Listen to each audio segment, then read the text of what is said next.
never made it, but I know what it takes. I'm motivated by a mix of emotion. Got my statement, and I'm reading it slow so I can understand it fully. Appreciate my standing, go out of this world and right on time. Oh, never in my life have I seen the sky light up like this. I'm far away from Earth and I wanna know if you exist. Mission control, do you read me? Send me my coordinates lately.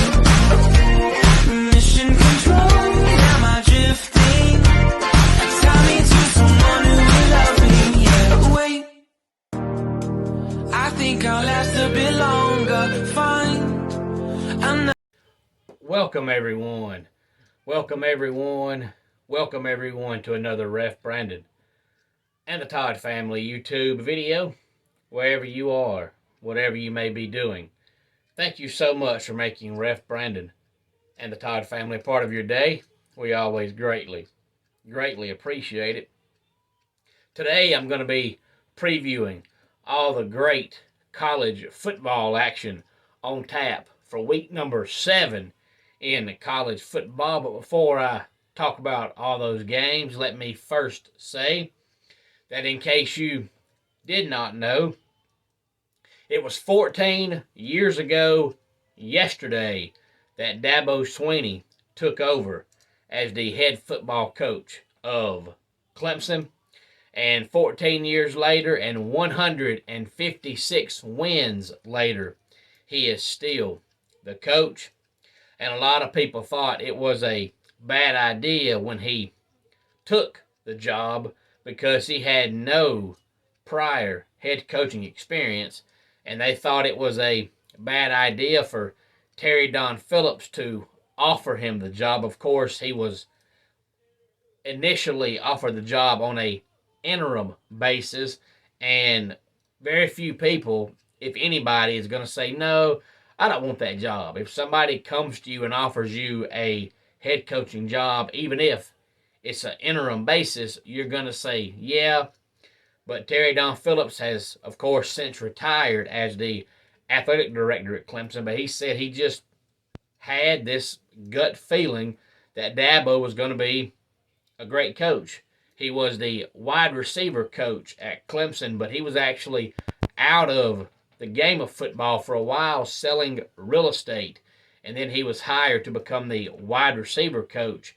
But he had no previous experience as a head coach, but he accepted a job on an interim basis. He's still there. And of course, I wonder if there's anybody out there now that thinks it was a bad decision to offer the man the job on an interim basis.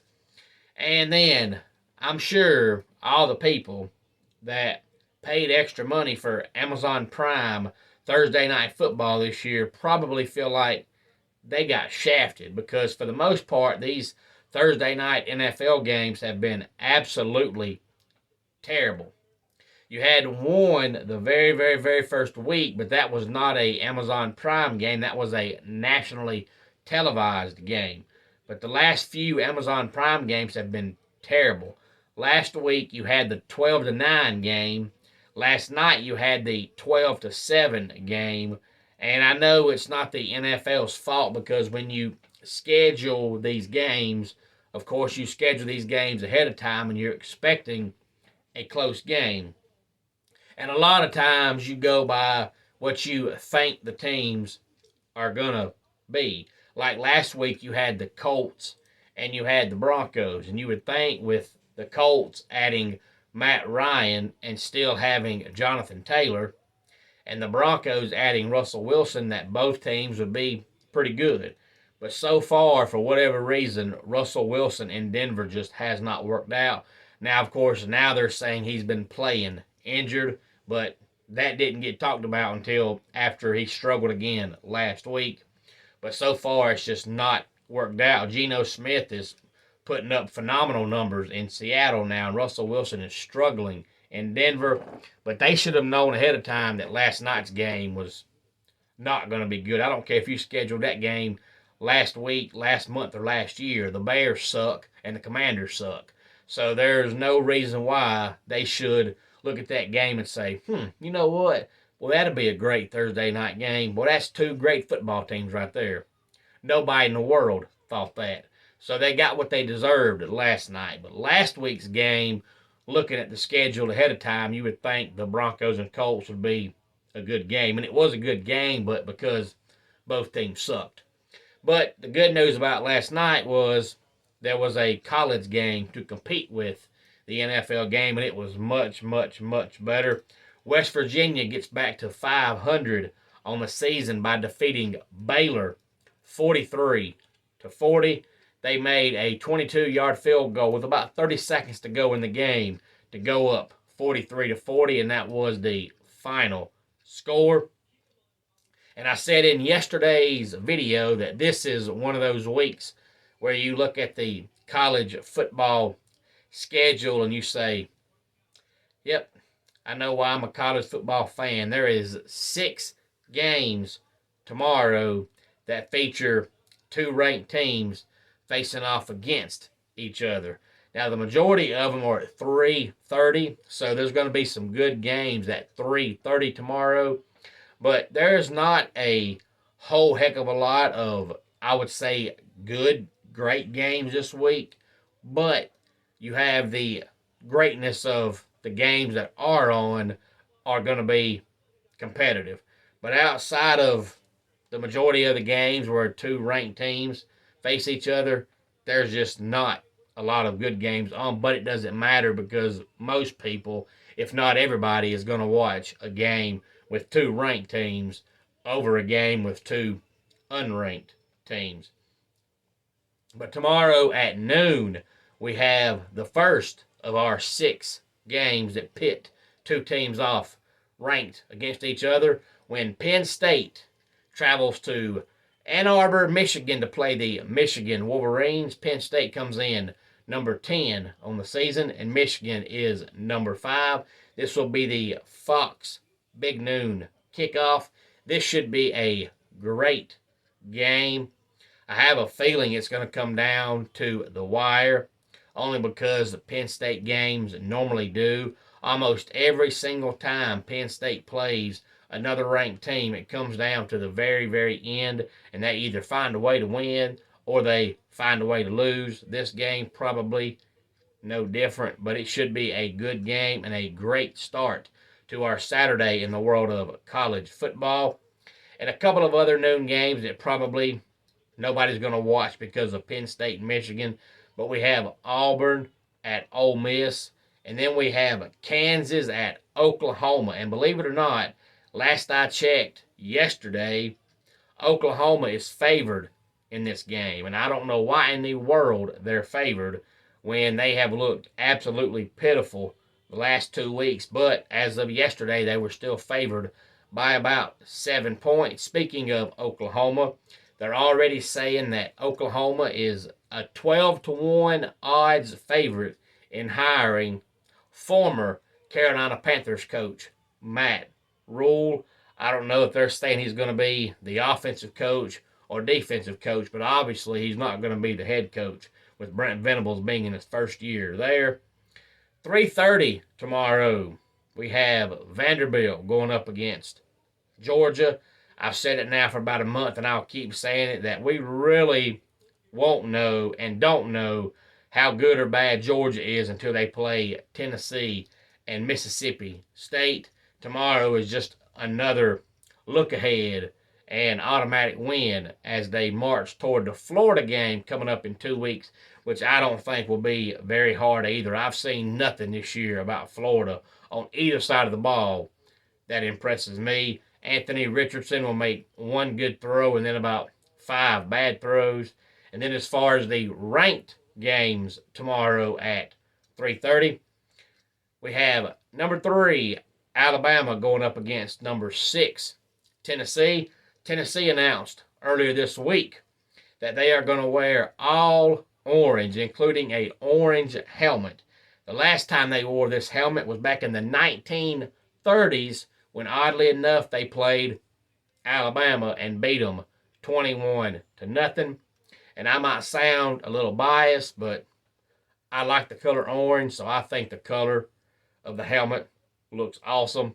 But me and some coworkers earlier this week were talking about this game, and I said this is one of those games where you really don't know which team you want to see win. Of course, if you like one of the teams, you want that team to win. But if not, if you're just watching it as an outsider, you really don't know, because if Bama wins the game, Tennessee's probably only going to fall to number 10 or number 11.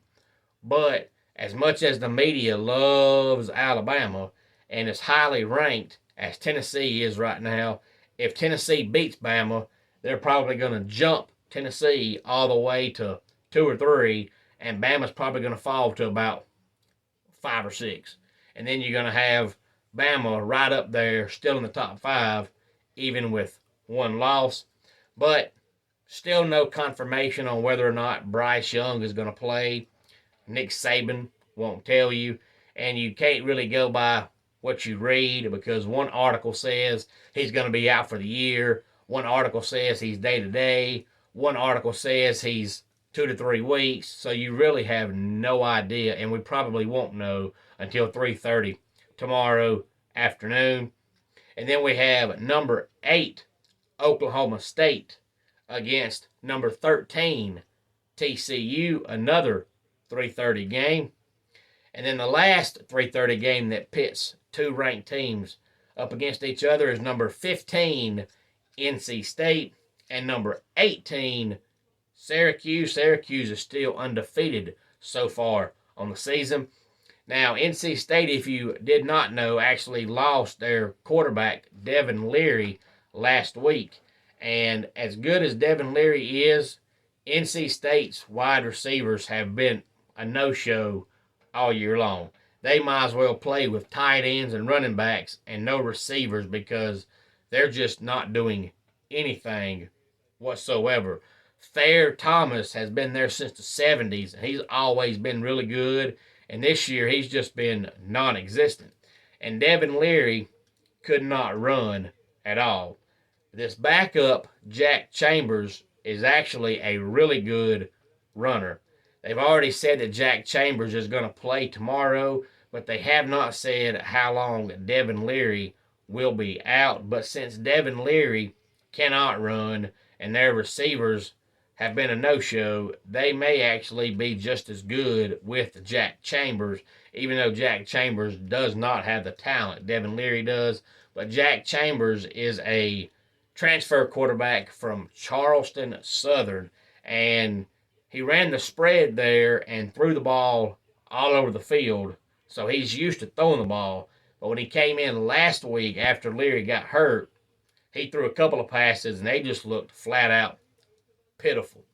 And then at 7:30 tomorrow night, we have Clemson against Florida State. Clemson's 3rd straight week playing in prime time on ABC. A lot of people have been up in arms all week long about this point spread, because we know Vegas puts out odds on late Saturday night, early Sunday morning, and they go one way or the other based on what the voters and the pollsters are saying. And apparently early this week, on Monday or Tuesday, a lot of people must be voting for Florida State to keep it close, because the point spread as of yesterday was all the way down to 3.5. And it's not very often you see a top 5 team play somebody unranked and only be favored by 3.5 points. Now, of course, I don't think Clemson should be favored by 20 points, but you would think they at least be favored by 8 or 9. So apparently the people in Vegas and the odds makers must know something we don't know. But I personally have had a bad feeling about this game all week long. I still have the bad feeling. I hope I'm wrong about it. I want to see Clemson win the game 55-10. But I think it's because of the fact, as I've said all year long, even before the season started, that Clemson would probably lose one game this year, because it's just so hard to go undefeated. and they have 6 games left. 4 are at home, 2 on the road. Well, Clemson hasn't lost at home in forever. They just don't lose at home. So the chances of them losing at home this year are slim to none. I don't think it's going to happen. So that means their 2 road games, which is Florida State tomorrow and Notre Dame coming up first of next month. One of those 2 games is probably going to be the game they slip up on and lose. And you really can't tell because Florida State really truly has not put together a whole game all year long. There's been a couple games they've looked really good in the first half and looked awful in the second half. Then there's been a couple of games they had a really good second half and a really bad first half. So we don't really know how good Florida State can be if they can play a 4-quarter game. But can they play a 4-quarter game? The fans are upset at Mike Norvell because last week you were up 17-3 at halftime and did not score a point in the entire second half against NC State. And then if you watch college football all the time, you know back in week 1 they played LSU and had that monstrous lead at halftime and tried their best to blow that game. So it looks like Mike Norvell has a hard time holding on to leads. But I've got a bad feeling about this game, so hopefully it won't be as close as the experts say. Because if it is, it will be a nail biter. But Tallahassee will be rocking tomorrow night at 7:30. Then we also have number 16, Mississippi State against number 22, Kentucky. And that'll be another game with 2 ranked teams facing off against each other. Mississippi State has looked really good so far this year. And the last game with 2 ranked teams facing off against each other is 8 o'clock tomorrow night when number 7, USC, takes on number 20, Utah.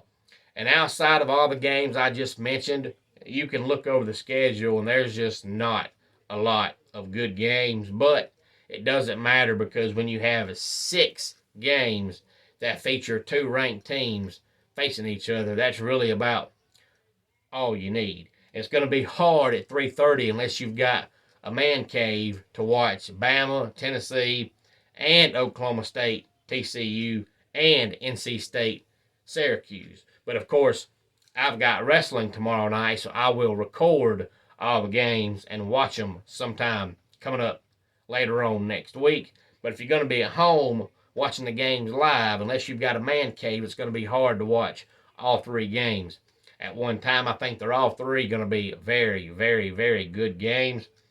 And something happened Wednesday in the Braves game that got me to thinking, and I want your opinions on this. It was nothing major or anything like that, but it was a pitcher's duel, and going to the bottom of the 6th inning, the game was still scoreless, and it got me to thinking that to me, in baseball, there's nothing more drama-filled than a pitcher's duel.